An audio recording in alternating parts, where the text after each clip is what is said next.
નમસ્કાર મિત્રો, દો લફઝ યુટ્યુબ ચેનલમાં આપ સૌનું હાર્દિક સ્વાગત છે. જો ટીએટી પરીક્ષાની તૈયારી ચાલી રહી હોય અને સંસ્કૃત વ્યાકરણમાં ધાતુરૂપ શબ્દ સાંભળીને થોડી મૂંઝવણ થતી હોય તો બસ આ સમજૂતી બરાબર એ જ લોકો માટે છે. ચાલો આ આખા વિષયને આપણે એકદમ સરળ બનાવી દઈએ. ખબર છે, ઘણા લોકો માટે સંસ્કૃત વ્યાકરણ અને એમાં પણ ખાસ કરીને આ ધાતુરૂપો એ એક મોટો પડકાર બની જાય છે. પણ જરાય ચિંતા ના કરશો, આ સમજૂતીના અંત સુધીમાં આપણે તેને એટલું સરળ બનાવી દઈશું કે આપણો આત્મવિશ્વાસ ચોક્કસપણે વધી જશે. તો આપણી આજની સફર આ 5 તબક્કામાં વહેંચાયેલી રહેશે. આપણે ધાતુરૂપ શું છે ત્યાંથી શરૂ કરીશું, પછી તેના પાયા એટલે કે પદ અને લકારને સમજીશું, ત્યાર પછી વર્તમાન, ભૂત અને ભવિષ્યકાળના રૂપો કેવી રીતે બને એ શીખીશું, અને છેલ્લે ટીએટી પરીક્ષા માટે કેટલીક જોરદાર ટિપ્સ પર નજર કરીશું. તો ચાલો સૌથી પહેલા શરૂઆત કરીએ એકદમ મૂળભૂત પ્રશ્નથી. આખરે આ ધાતુરૂપ છે શું? ચાલો એની વ્યાખ્યાને સમજીએ. સાવ સહેલા શબ્દોમાં કહીએ તો કોઈ પણ ક્રિયાનું જે મૂળ સ્વરૂપ હોય, જેમ કે ભણવું, જવું કે ખાવું, એના સંસ્કૃત મૂળને જ ધાતુ કહેવાય છે. દાખલા તરીકે પઠ એટલે ભણવું. આ જ આપણા બધા ક્રિયાપદોનો પાયો છે. ઓકે, તો હવે આપણે એ તો જાણી ગયા કે ધાતુ શું છે, પણ તેને વાક્યમાં વાપરવા માટે બીજા 2 મુખ્ય ઘટકો સમજવા ખૂબ જ જરૂરી છે. એક છે પદ અને બીજું છે લકાર. આને આપણે વ્યાકરણના પિલર્સ કહી શકીએ. જો સંસ્કૃતમાં મુખ્યત્વે 3 પ્રકારના પદ છે. પહેલું પરસ્મય પદ.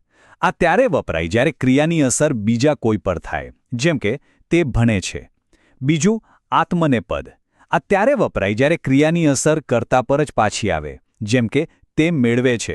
અને ત્રીજું ઉભય પદ, જે એવા ધાતુઓ છે જે બંને પદમાં વાપરી શકાય છે. હવે વાત કરીએ લકારની. લકારનો સરળ અર્થ થાય છે કાળ અથવા તો મૂળ. આમ તો સંસ્કૃતમાં 10 લકાર છે, પણ ટીઈટી પરીક્ષા માટે આપણે મુખ્યત્વે આ 5 પર જ ફોકસ કરવાનું છે. લટ એટલે વર્તમાનકાળ, લંગ એટલે ભૂતકાળ, રૂટ એટલે ભવિષ્યકાળ, લોટ એટલે આજ્ઞા આપવા માટે, અને વિધિલિંગ એટલે કોઈ શક્યતા બતાવવા માટે. ચાલો હવે ઘણી થિયરી થઈ ગઈ. હવે સીધા પ્રેક્ટિકલ પર ઉતરીએ. આપણે શરૂઆત કરીશું સૌથી સામાન્ય કાળ એટલે કે વર્તમાનકાળથી, અને જોઈશું કે તેના રૂપો ખરેખર બને છે કેવી રીતે. આપણું પહેલું ઉદાહરણ છે પરસ્મય પદનો ખૂબ જ જાણીતો ધાતુ પઠ, જેનો અર્થ છે ભણવું. આપણે તેને વર્તમાનકાળ એટલે કે લટ લકારમાં જોવાના છીએ. હવે જરા ધ્યાનથી જોજો. આ કોષ્ટક છે ને, એ એક જાદુઈ ફોર્મ્યુલા જેવું છે. આ છે વર્તમાનકાળના પરસ્મય પદના પ્રત્યયો. બસ કોઈ પણ ધાતુની પાછળ સાચો પ્રત્યય લગાવી દો અને આપણું ક્રિયાપદ તૈયાર. અને આ જુઓ પરિણામ. જ્યારે આપણે પટ ધાતુમાં પેલા પ્રત્યયો જોડીએ છીએ ત્યારે આપણને આ રૂપો મળે છે. જેમ કે ઉત્તમ પુરુષ એકવચનમાં પઠ વત્તા મી બરાબર પઠામી, એટલે કે હું ભણું છું, અને અન્ય પુરુષ એકવચનમાં પઠ વત્તા તી બરાબર પઠતી, એટલે કે તે ભણે છે. છે ને એકદમ સરળ? ચલો હવે ફટાફટ આત્મનેપદનું પણ એક ઉદાહરણ જોઈ લઈએ. અહીં આપણે લબ ધાતુ લઈશું, જેનો અર્થ થાય છે મેળવવું. આ પણ આપણે વર્તમાનકાળમાં જ જોવાના છીએ. અહીં ખાસ ધ્યાન આપજો. આત્મનેપદના પ્રત્યયો પરસ્મય પદ કરતાં સાવ અલગ છે. અહીં જુઓ, એ, સે, તે જેવા પ્રત્યયોનો ઉપયોગ થાય છે. આ તફાવત યાદ રાખવો ખૂબ જ જરૂરી છે. આ જ ફોર્મ્યુલાનો ઉપયોગ કરીને લબ ધાતુના રૂપો બનશે, જેમ કે લભે, લબસે અને લબતે. તો હવે વર્તમાનકાળ આપણા મગજમાં એકદમ ક્લિયર છે. તો ચાલો હવે ભૂતકાળ અને ભવિષ્યકાળ તરફ આગળ વધીએ. આ બંનેને યાદ રાખવા માટે એક એટલી મસ્ત અને સરળ ટ્રીક છે જે આપણું કામ ઘણું આસાન કરી દેશે. તો આ રહ્યો એ સુવર્ણ નિયમ. ભૂતકાળ એટલે કે લંગ લકાર માટે હંમેશા ધાતુની આગળ અ લગાવી દેવાનો, અને ભવિષ્યકાળ એટલે કે લૃટ લકાર માટે ધાતુ અને પ્રત્યયની વચ્ચે સ્ય અથવા ઈષ્ય ઉમેરી દેવાનું. બસ આ 2 નિયમો યાદ રાખી લો એટલે સમજો કે અડધી લડાઈ તો જીતી ગયા. ચાલો હવે પઠ ધાતુ પર ભૂતકાળનો નિયમ લગાવીએ. જો દરેક રૂપની શરૂઆતમાં અ લાગેલો છે. અપઠમ, અપઠહ, અપઠત. આ જ ભૂતકાળની પાક્કી નિશાની છે. હા, પાછળના પ્રત્યયો થોડા અલગ છે જે આપણે યાદ રાખવા પડશે. અને હવે ભવિષ્યકાળના રૂપો. અહીં ધ્યાનથી જુઓ. વર્તમાનકાળના પ્રત્યયો જેવા કે મી, વહ, મહ પાછા આવી ગયા છે, પણ એની આગળ ઈષ્ય ઉમેરાયું છે. એટલે પઠામીનું બની ગયું પઠિષ્યામી. આ જ ભવિષ્યકાળની સાચી ઓળખ છે. સારું, આપણે નિયમો અને ઉદાહરણો તો બરાબર સમજી લીધા, પણ હવે આવે છે સૌથી મહત્વનો ભાગ. ચાલો કેટલીક એવી ટિપ્સ જોઈએ જે સીધી જ ટીએટી પરીક્ષામાં માર્ક્સ વધારવામાં આપણને મદદ કરશે. આ ટીપ પર તો ખાસ ધ્યાન આપજો.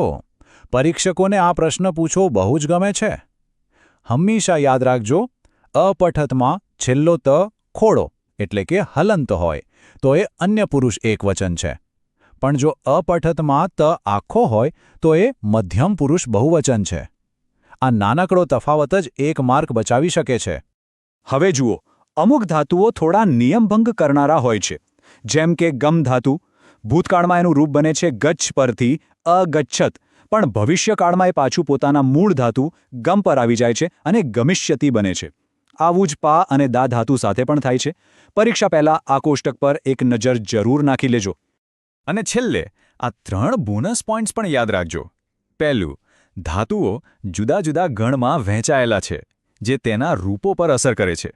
બીજું, ધાતુની આગળ ઉપસર્ગ લાગવાથી આખો અર્થ જ બદલાઈ જાય છે, જેમ કે ગચ્છતિ એટલે કે જાય છે, પણ એમાં આ ઉપસર્ગ લાગે તો આ ગચ્છતિ એટલે કે આવે છે બની જાય છે. અને ત્રીજું, સ્મ પ્રયોગ. જો વર્તમાનકાળના રૂપ પાછળ સ્મ લગાવી દો તો તે ભૂતકાળનો અર્થ આપે છે, જેમ કે પઠતી સ્મનો અર્થ થાય ભણતો હતો. તો મિત્રો, આ હતી ધાતુરૂપોની એકદમ સરળ અને સ્પષ્ટ સમજૂતી. આશા છે કે હવે જે ડર હતો એ દૂર થયો હશે અને આખો ખ્યાલ સ્પષ્ટ થઈ ગયો હશે. હવે વિચારવાનું એ છે કે ધાતુરૂપ સિવાય સંસ્કૃત વ્યાકરણનો બીજો કયો વિષય ટેટ પરીક્ષા માટે સૌથી વધુ પડકારજનક લાગે છે, કારણ કે એ વિષયને ઓળખીને તેના પર કામ કરવાથી જ આપણી તૈયારી વધુ મજબૂત બનશે.